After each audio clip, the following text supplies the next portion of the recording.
Existe um segredo guardado a 7 chaves, um silêncio absoluto que ecoa nos púlpitos das igrejas. Padres, pastores e líderes espirituais que deveriam pregar contra falsos deuses preferem calar quando o assunto são certas entidades africanas. Qual poder esses deuses ocultos possuem para inspirar um medo tão profundo que anula todas as pregações? O silêncio deles pode ser, na verdade, uma confissão de um poder que não conseguem combater. O Criador Supremo, Olorum, é considerado sagrado demais para ser cultuado diretamente, exigindo silêncio e reverência. E Exu, o mensageiro divino, foi transformado em demônio. O demônio que tanto se teme pode ser o mensageiro que conecta a humanidade a Deus. Essa é a verdade que tentaram apagar.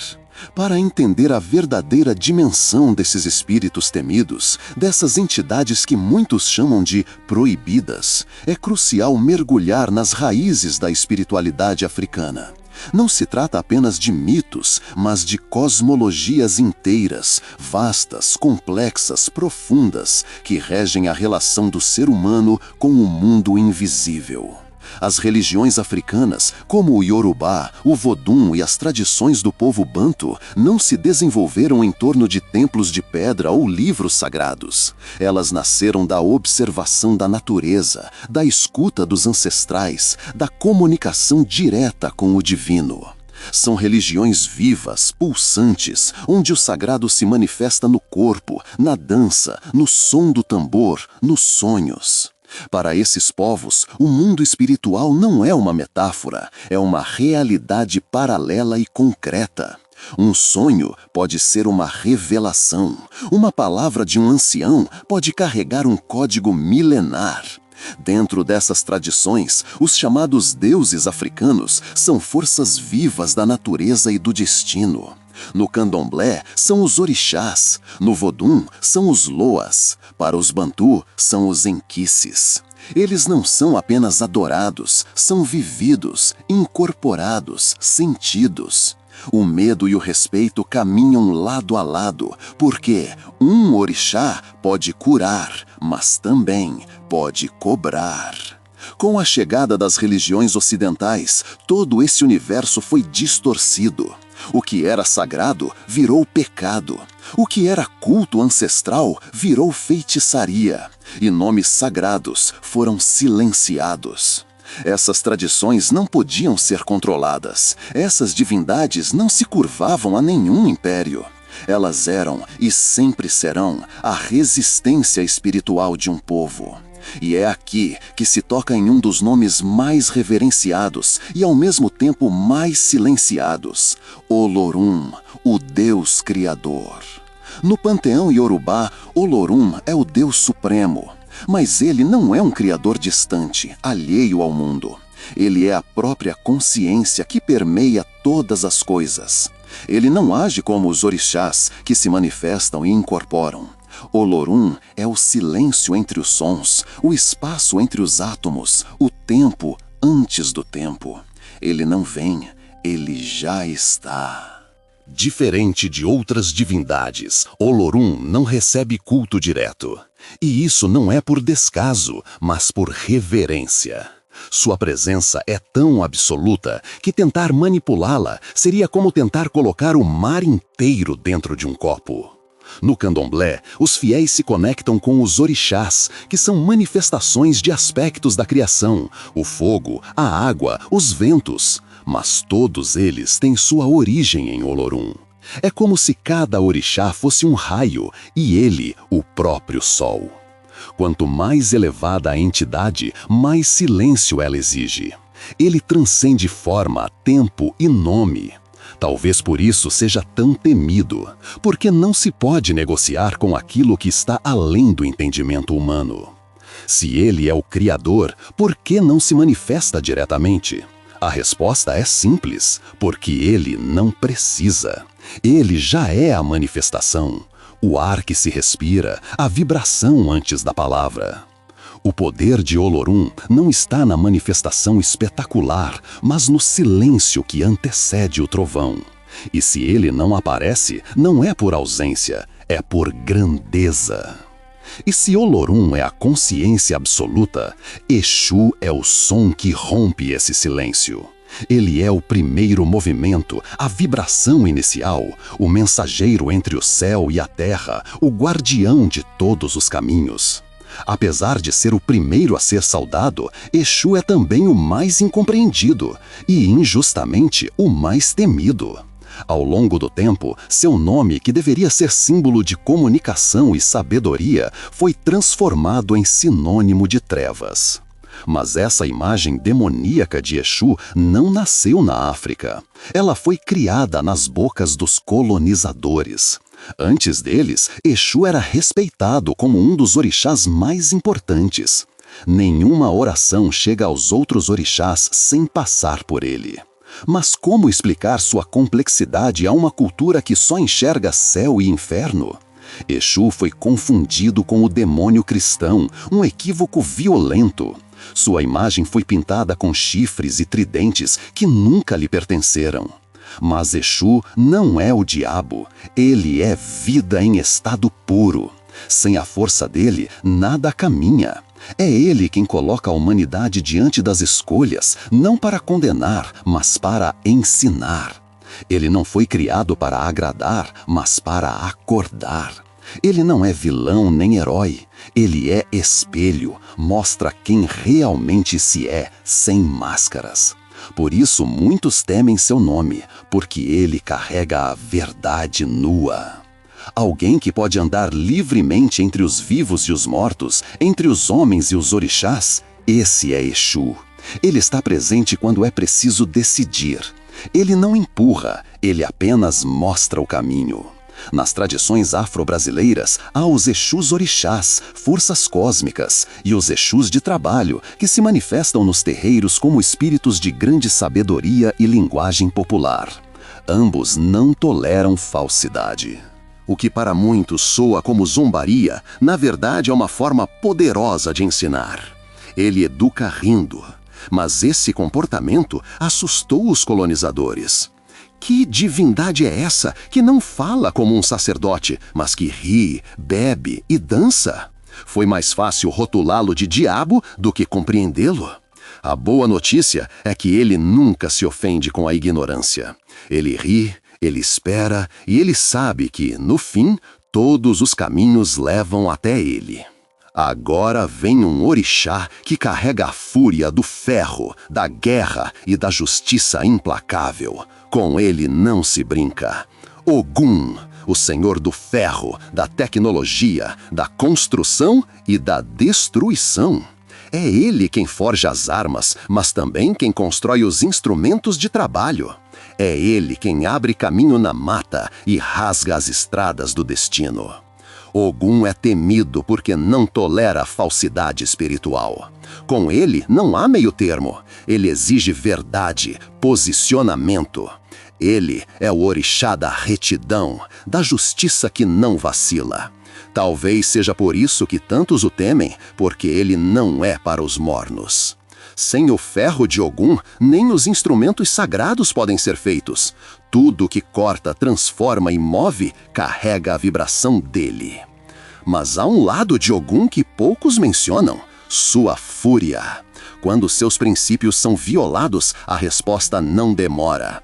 Ele é justiça viva, e justiça, às vezes, sangra. Não é por acaso que seus rituais antigos envolviam oferendas de sangue como símbolo de aliança e compromisso. Quem ousava mentir diante dele pagava caro. Mas também há histórias de bênçãos inimagináveis para aqueles que andam com retidão. Ele protege os justos, os que trabalham, os guerreiros espirituais. Ele também é profundamente associado à tecnologia. Ferro, máquinas, estradas, tudo isso carrega sua vibração. Ele é o orixá da modernidade, que não nega suas raízes. É chamado de Oba Oniré, o rei da cidade do bem, mas reina com firmeza e um olhar que vê além das aparências. Invocar o orixá é acordar o guerreiro que se tentou esconder. é sair do papel de vítima. Por isso, muitos preferem não mexer com ele. Mas para aqueles que caminham com integridade, ele é abrigo, força, escudo e vitória. Agora vem o Senhor da peste e da cura, e com ele o silêncio é lei. Há nomes que não se dizem com pressa, há presenças que não se invocam de qualquer forma, e entre elas Obaluaiê se destaca. Ele é o orixá da varíola, das doenças, mas também da cura e da renovação. Ele carrega o poder de destruir e o de restaurar. Por isso, seu nome é cercado de silêncio. Em muitas casas, ele é chamado apenas de Omolu, uma forma respeitosa de se referir a ele sem atrair sua atenção desnecessariamente. Não é medo comum, é um temor sagrado, ancestral. Obaluaiê lembra a humanidade da sua fragilidade, da condição mortal. Por isso, sua presença é velada. Dizem que ele nasceu com o corpo coberto de chagas e usava palha para não assustar os outros. Mas há quem diga que ele não escondia as feridas por si, e sim pela humanidade, para que pudessem enxergar além da aparência. Se Exu abre os caminhos e Ogum nos corta, Obaluaiê purifica a passagem. Ele entende a dor como ninguém e segura a chave da cura verdadeira. Quando se manifesta, o ambiente muda, o ar fica mais denso, o silêncio pesa. Ele é como um espelho que reflete a decadência do corpo, mas também a beleza da alma em transformação. Seus filhos carregam um olhar antigo, uma presença firme. São pessoas que já enfrentaram grandes doenças ou perdas, pois ser filho de Obaluaiê é carregar a missão de compreender o sofrimento para, a partir dele, servir a cura. Ele não é maléfico, é um senhor de sabedoria que entende os ciclos da vida. Às vezes, a doença é o único jeito de o ser humano parar para ouvir. Ele mostra que a morte, física ou simbólica, não é um fim, mas um rito de passagem. Nas suas festas, é comum a oferenda de pipoca, que estoura representando as doenças sendo quebradas. Talvez por isso ele tenha sido marginalizado, porque confronta a ideia de controle. Ele mostra que há forças que não cabem em doutrinas. Ele nunca precisou de palco, porque ele é a própria presença. Agora vem uma divindade que carrega as águas mais profundas e as tentações mais perigosas, Mami Wata. Ver na beira de um rio uma mulher de beleza hipnotizante, com olhos que conhecem segredos. Esse é o chamado de Mami Wata, a deusa serpente das águas. Venerada em várias regiões da África, ela representa a força sedutora e destruidora das águas. Suas devotas a descrevem como uma mulher de beleza arrebatadora, às vezes com corpo de serpente da cintura para baixo. Ela é fascinante e temida por sua dualidade. Não é uma deusa boazinha. Ao mesmo tempo que cura, pode enlouquecer. Ao mesmo tempo que oferece prazer, pode cobrar com dor. Ela é o oceano, serena na superfície, abismo nas profundezas. Seus rituais são secretos, seus devotos escolhidos. Ela não responde a qualquer chamado. Ela escolhe quem visitar, seja por sonhos, visões ou curas inexplicáveis. Há relatos de pessoas levadas por ela que desapareceram por dias e apareceram transformadas. Dizem que Mami Wata leva os escolhidos para seu reino espiritual aquático. Quem volta carrega uma aliança sagrada. Se respeitada, traz proteção e poder. Se violada, graves consequências. Ela atesta a lealdade, o desejo, o autocontrole. Por outro lado, é cultuada como grande curandeira espiritual. Traz as águas que limpam a alma e libertam da dor. Mas ela exige equilíbrio, não tolera vaidade nem cobiça. Em algumas tradições, é representada com espelhos. Ela é o reflexo, mostra quem realmente se é. E como tudo que o Ocidente não compreende, ela também foi demonizada, associada a demônios marinhos. Mas, na verdade, isso revela o medo do feminino livre, da espiritualidade não domesticada. Agora vem aquele que detém as chaves entre este mundo e o outro. Antes de qualquer ritual vodú começar, há um nome que precisa ser chamado primeiro: Legba, o senhor das encruzilhadas, o guardião do portão. Assim como Exu, ele é o dono da comunicação espiritual, mas no vodú haitiano, sua complexidade é ainda mais profunda. Sem ele, nada começa. Nenhum Loa se manifesta, porque Legba é o intérprete, o tradutor entre o mundo dos homens e dos espíritos. E essa ponte não se atravessa com pressa. Ignorar Legba é arriscar abrir caminhos com energia bloqueada. Ele é representado como um homem velho de bengala ou como uma criança travessa. Ele não tem forma fixa, é fluido como os caminhos que guarda. Ele é a própria encruzilhada. Ele sabe quem vem com verdade e quem vem com intenções ocultas. Se sentir respeito, ele abre. Se sentir manipulação, fecha. E quando Legba fecha, não há ritual que resolva. No imaginário popular, o vodú foi pintado como algo sombrio e Legba foi confundido com entidades malignas. Mas ele é um dos mais justos. Ele não pune por prazer, protege a ordem natural. Às vezes, um ritual que não funcionou foi uma recusa sutil dizendo não agora, não desse jeito. Ele acompanha o ritual do início ao fim e, quando ignorado, a energia trava. Mas quando se aprende a lidar com ele com verdade, torna-se o maior aliado espiritual. Ele não apenas abre caminhos, ele mostra o caminho certo. Agora vem um Deus antigo que não vive no céu, mas nas águas profundas de um dos maiores rios da África, Niame Niame, o espírito serpente do rio Zambeze. Para as tribos Tonga, ele não é um símbolo, é uma força viva, real. Seu corpo serpenteia pelas correntezas, suas emoções moldam as marés. Ele protege seu povo e qualquer tentativa de interferir em seu território resulta em tragédia. Foi o que aconteceu na década de 1950 com a construção da barragem de Cariba. Os engenheiros europeus queriam progresso, mas ninguém consultou Niame Niame. Então, o desastre começou. Trabalhadores desapareciam, acidentes inexplicáveis, até que uma enchente colossal em 1957 destruiu quase tudo. A tribo Tonga sabia, Niame Niame estava furioso. Diziam que ele fora separado de sua esposa pela barragem e sua dor virou ira. Mas os homens insistiram. A barragem gerou luz, mas também esquecimento espiritual. Mas os mais velhos sabem, ele ainda está lá. Ele não foi derrotado, apenas espera. Ele não age com pressa, mas com justiça.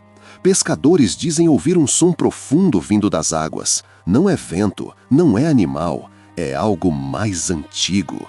Niame Niame é a lembrança viva de que a natureza não é propriedade, é presença. Agora é hora de acender uma fogueira para revelar o que foi enterrado às pressas. O que vem a seguir não está nos livros escolares. Antes da colonização, o continente africano era um universo espiritual vasto e plural. Mas quando os colonizadores chegaram, a espiritualidade africana se tornou um problema para seus projetos de dominação. Era indomável, invisível aos olhos dos inquisidores. Para impor controle, era preciso destruir. E assim começou uma das maiores perseguições espirituais da história. Os deuses africanos foram demonizados, templos destruídos, sacerdotes mortos. Pronunciar o nome de um deus africano podia ser motivo de tortura ou morte. Não era só apagar uma crença, era apagar a memória de um povo. Divindades foram rebatizadas como demônios. A Igreja Católica e, mais tarde, as protestantes tiveram um papel ativo nesse apagamento. Deuses da liberdade, da sexualidade, da natureza foram tratados como ameaça. E realmente eram, porque quem carrega a consciência espiritual não se curva à dominação.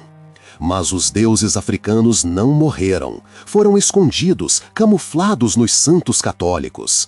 Exu virou Santo Antônio, Iemanjá Nossa Senhora dos Navegantes, Ogum São Jorge.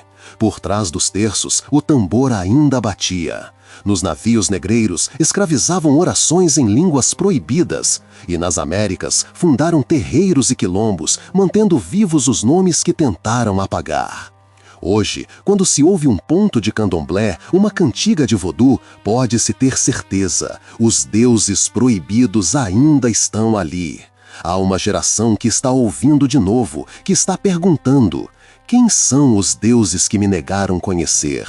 E essa pergunta é um ritual de resgate. O ciclo do apagamento está sendo rompido. Agora, fica claro o porquê do silêncio dos púlpitos. O poder que essas entidades carregam não cabe em dogmas, e a verdade que elas representam se recusou a morrer.